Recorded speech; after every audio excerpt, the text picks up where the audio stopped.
9월 30일 오늘 만나 성경 말씀은 역대하 13장 4절 5절 말씀입니다. 아비야가 에브라임 산간 지역에 있는 스마라임 산 위에 서서 소리쳤다.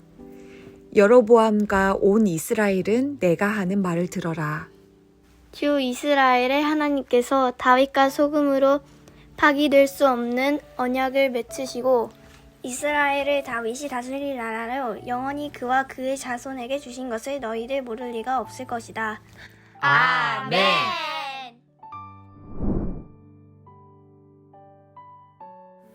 오늘 만나로 만나주시는 하나님을 기대합니다.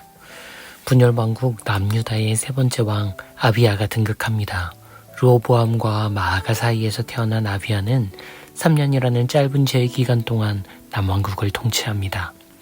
3년의 짧은 통치였지만 역대 기사가들은 적지 않은 분량을 할애하여 그를 비중 있게 다루고 있습니다.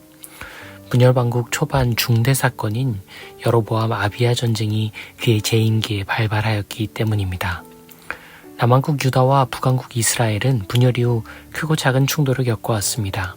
분열 직후 전면적인 전쟁의 가능성이 있었으나 예언자 스마야의 활약으로 그 위기를 넘어갑니다.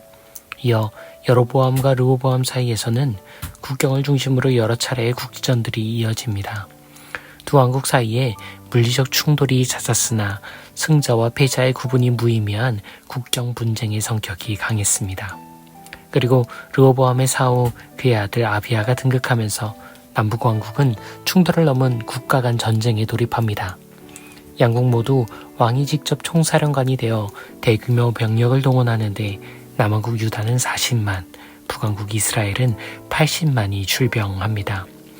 이는 분열 이후 남북왕국 사이에 일어난 최초의 대규모 전면전이었습니다. 우발적 충돌이나 일방적 급습이 아니었기에 분명한 개전의 명분이 있습니다. 오늘 우리가 읽은 말씀은 이 전쟁의 명분을 종교적 전통성에서 찾은 아비야의 연설 중 일부입니다. 아비야는 스마라임 산 정상에서 여로보암과 이스라엘 군을 향해 외칩니다. 주님께서 다윗과 그 후손들에게 주신 영원한 왕권의 언약을 너희는 저버렸다. 그 언약은 변치 않는 소금의 언약이었다. 느밧의 아들 여로보암이 감히 왕을 참칭하니 그 주변을 무레배와 불량배들이 모여들어 나라를 이룬 것도 모자라 심지어 주님마저 배반하였다. 주님 앞에서 감히 금송아지를 섬기고 그분이 선택하지 않은 제사장들을 세우다니 참남하기 그지없구나. 똑똑히 보아라.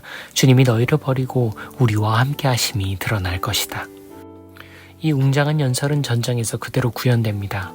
수적인 열세와 매복, 기동전의 위기를 뚫고 아비야와 남왕국 유다는 놀라운 승리를 거둡니다. 역대 기사가들은 괴멸 직전의 남유다의 군대가 제사장들의 나팔과 주님의 이름을 부르짖었기에 하나님의 참전으로 북왕국의 군대를 물리칠 수 있었다고 기록합니다.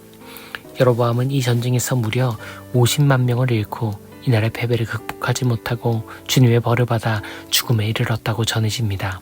반면 아비야는 승승장구하여 14명의 아내, 22명의 아들, 16명의 딸이라는 축복을 받았다는 에필로그로 역대기는 아비야와 그의 삶, 통치기를 정리합니다. 역대기에 따르면 아비야는 다윗의 왕권을 수호하고 하나님의 전쟁을 수행하여 승리한 위대한 신앙의 영웅입니다. 그런데 흥미롭게도 같은 인물, 같은 통치, 같은 삶에 대한 평가가 열왕기에서는 반전됩니다. 열왕기 사가들은 아비야에 대해 다음과 같이 기록합니다. 아비야는 그의 아버지가 지은 죄를 모두 그대로 따라갔으며 그의 손주 다윗의 마음과 달라 주 하나님 앞에서 온전하지 못하였다. 열왕기는 아비야가 아닌 하나님이 다윗과의 소금 언약을 기억하시어 그의 후손들에게도 왕자를 보존해 주셨다고 말합니다.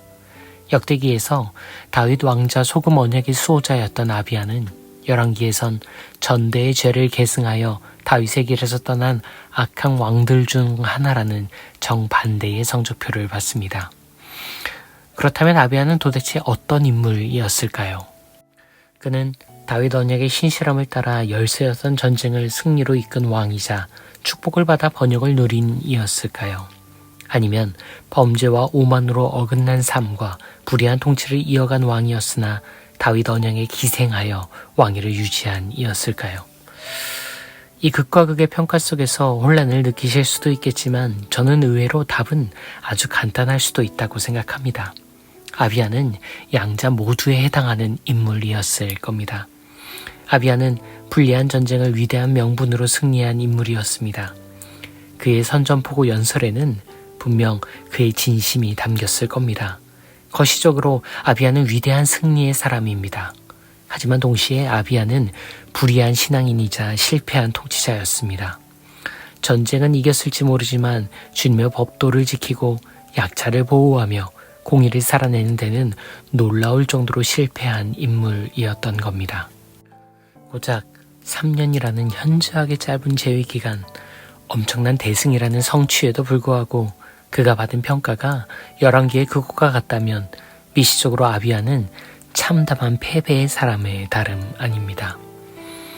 우리는 아비야와는 대척점에 선 어떤 왕을 한 명 더 알고 있습니다. 그 왕은 아비야와는 정반대로 거시적 차원에서는 비참한 실패의 삶을 살았습니다. 어찌나 볼품없었던지 그가 왕이었다는 사실을 아무도 몰랐으며 수치스러운 사형의 순간에서야 조롱의 의미로 유다의 왕이라는 호칭을 얻었지요. 하지만 미시적 차원에서 그는 숭고한 승리의 삶을 살았습니다. 그는 법도를 지키는 것을 넘어 이를 성취했으며 사회적 약자와 같이 살기 위해 스스로 약자가 되었으며 공의를 이루기 위해 십자가에 죽기까지 당신을 내놓으신 왕이었습니다.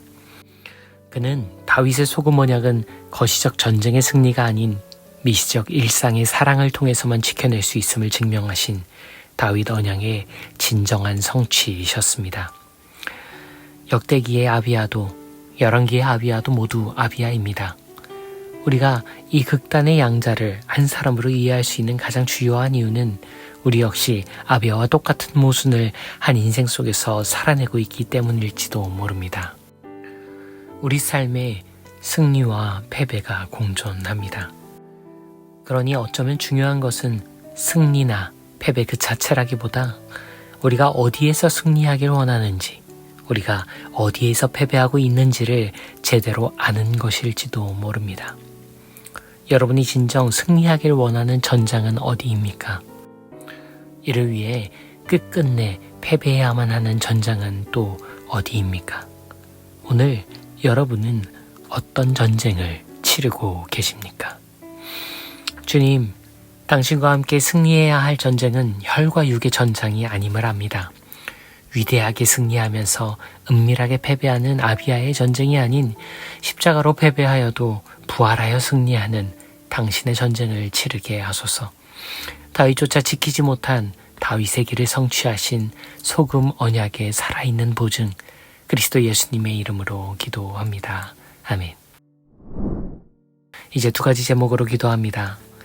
먼저 거시적 승리에 대한 집착을 내려놓고 미시적 사랑을 성실히 살아내는 그리스도인이 되기로 결단하며, 이어서 정치 권력과 종교 세력의 불의한 결탁이 만연한 현실 속에서 다윗 왕권의 진정한 성취가 무엇인지를 되새기는 한국교회가 되기를 성찰하며 두 가지 기도 후에 개인의 기도로 경건을 이어갑니다.